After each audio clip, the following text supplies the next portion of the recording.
Di sekolah Tinta Persada, suasana mendadak berubah menjadi mencekam. Sejak kabar buruk tentang ayah Victoria tersebar luas. Ayahnya dituduh melakukan korupsi. Dan kabar itu menyebar begitu cepat kepada siswa-siswa di sana.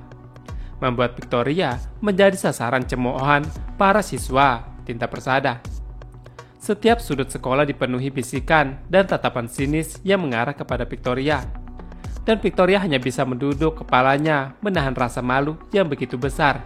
Hingga pada akhirnya dia pergi meninggalkan yang lainnya lalu ke kamar mandi untuk menyendiri. Namun tidak semua orang serta-merta mempercayai berita itu. Akila, Fatah, Zahra, dan Hari merasakan ada sesuatu yang janggal. Mereka mengenal Victoria sebagai sosok yang baik. Dan sulit bagi mereka untuk menerima kenyataan bahwa ayahnya terlibat dalam skandal korupsi. Hari yang memiliki kemampuan sebagai hacker merasa harus mencari tahu kebenaran di balik semua ini. Dengan tekad yang bulat, Hari memutuskan untuk menyelidiki masalah ini lebih dalam. Ia pun langsung meminjam motor Fatah dan bergegas meninggalkan sekolah. Karena di sini Hari merasa ada sesuatu yang tidak beres. Dan dia bertekad untuk menemukan siapa dalang di balik penyebaran informasi ini. Dengan keahliannya, ia yakin dapat melacak siapa yang pertama kali membocorkan berita tersebut dan mengungkap motif sebenarnya di balik pengungkapan ini. Sementara di sekolah, Victoria semakin terpuruk dalam kesedihannya. Setiap langkahnya terasa berat, seolah-olah dunia telah berbalik menentangnya.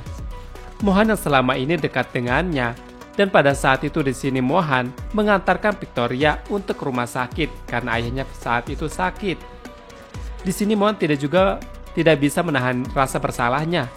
Ia merasa bertanggung jawab atas apa yang terjadi, terutama setelah Pak Hari, ayah angkatnya sekaligus wakil kepala sekolah, menyatakan semua ini terjadi karena Mohan. Di sisi lain Mohan diliputi ketakutan yang lebih besar. Ia takut jika orang-orang terdekatnya akan menjadi korban selanjutnya. Keputusan pun diambil, ia merasa lebih baik keluar dari sekolah dan menjauh daripada teman-temannya. Ia tidak ingin mendekat atau mereka ikut akan celaka. Terutama Akila, orang yang ia sayang selama ini. Yang ia khawatirkan akan menjadi sasaran berikutnya. Pergi jauh adalah pilihan terbaik bagi Mohan. Dan setidaknya itulah yang ia yakini saat itu. Namun Pak Hari tidak membiarkan Mohan lari dari masalahnya. Ia menasehati Mohan bahwa melarikan diri tidak akan menyelesaikan masalah apapun. Orang misterius itu yang berada di balik semua ini akan tetap mengejar Mohan dimanapun ia pergi. Dan satu-satunya cara untuk menghadapi ancaman ini adalah melawannya, menghadapi kebenaran, dan melakukan apa yang harus dilakukan bagaimanapun caranya. Mendengar nasihat itu, Mohan mulai menyadari bahwa ia tidak bisa terus bersembunyi. Ia harus mengambil langkah yang nyata.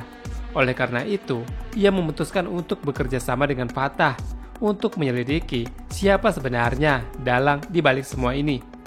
Bersama, mereka akan mengungkap kebenaran dan menghadapi ancaman yang selama ini mengintai mereka.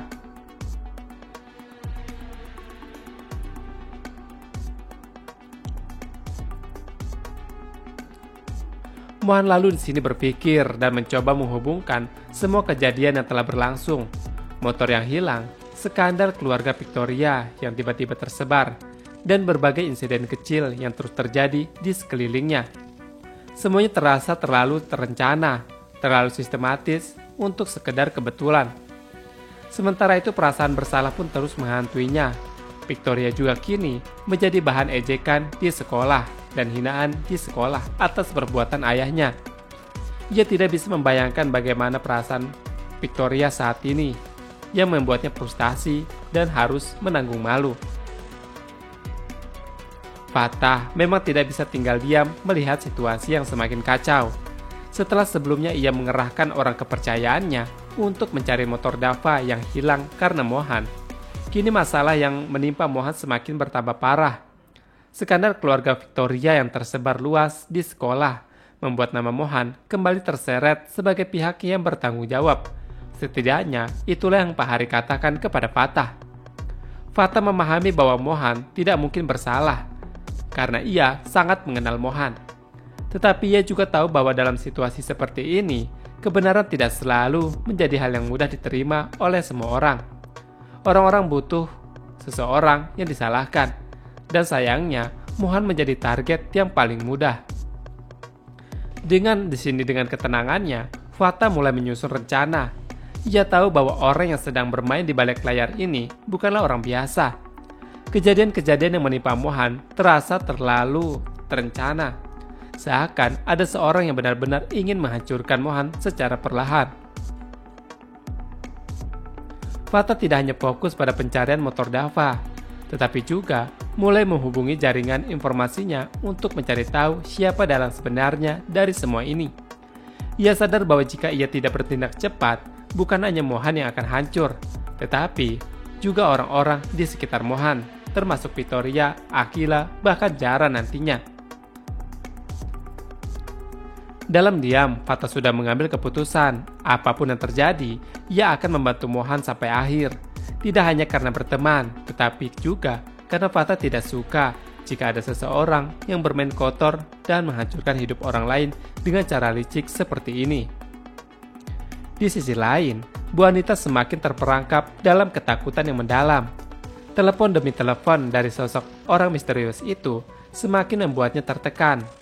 Awalnya, ia berpikir masih ada jalan untuk keluar dari situasi ini. Tetapi, setelah melihat apa yang terjadi pada Victoria, bagaimana skandal keluarga Victoria dibongkar habis-habisan di sekolah, menjadi aib besar bagi sekolah, Bu Anita mulai sadar bahwa ia berhadapan dengan orang yang benar-benar kejam dan tanpa belas kasihan. Setiap kali ponselnya berbunyi, jantungnya berdegup kencang. Suaranya di ujung telepon selalu dingin dan tajam, memberikan perintah dengan nada yang tidak memberi ruang untuk penolakan. Kali ini, targetnya adalah selalu Mohan. Bu Anita tidak mengerti mengapa orang misterius itu begitu terobsesi untuk menghancurkan Mohan. Tetapi ia juga tahu satu hal, jika ia tidak mengikuti perintahnya, maka nasibnya mungkin akan lebih buruk daripada Victoria. Ketakutan semakin menjadi-jadi ketika ia menyadari bahwa orang ini tidak hanya punya informasi, tetapi juga kekuasaan. Tidak ada tempat untuk bersembunyi, tidak ada cara untuk melawannya. Pilihannya hanya satu, yaitu patuh dan memastikan Mohan jatuh ke dalam perangkat mereka. Dengan tangan gemetar, Bu Anita mulai menyusun rencana sesuai perintah. Ia harus membuat Mohan celaka, dan kali ini tidak boleh ada kesalahan. Orang misterius itu sudah memberinya terlalu banyak peringatan, dan ia tidak ingin menjadi korban selanjutnya. Kemudian di sisi lain juga perubahan drastis dari sikap Mayang terhadap Akila akhirnya menemukan jawaban. Rupanya bukan rasa bersalah yang ada pada diri Mayang selama ini, melainkan sesuatu yang jauh lebih besar dan kompleks, sebuah rencana tersembunyi yang ia rancang begitu mengetahui latar belakang Hari sebenarnya. Hari yang selama ini dikenal sosok sederhana dan rendah hati, ternyata berasal dari keluarga konglomerat dan kekayaannya yang bahkan melampaui Fatah dan Jordan Fernandez. Fakta ini mengguncang Mayang, membuatnya melihat peluang besar yang sebelumnya ia tidak pernah pertimbangkan. Dengan segala ambisi dalam dunia bisnis, Mayang melihat Hari sebagai sosok ideal yang bisa menjadi pasangan Akila ke depannya.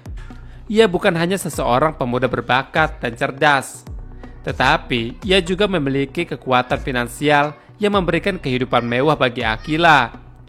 Jauh lebih besar dan jauh lebih stabil dibandingkan siapapun yang ada di sekitar putrinya saat ini, termasuk Mohan. Tanpa sepengetahuan Akila, Mayang mulai mencari tahu lebih dalam tentang hubungan putrinya dengan teman-temannya.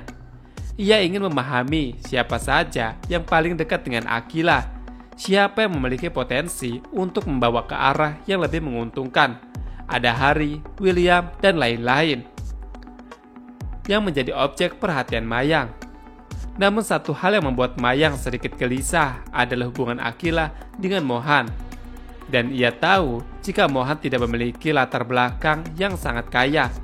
Bahkan Mohan di sini tidak punya orang tua yang jelas. Dan Mohan juga tidak punya tempat tinggal.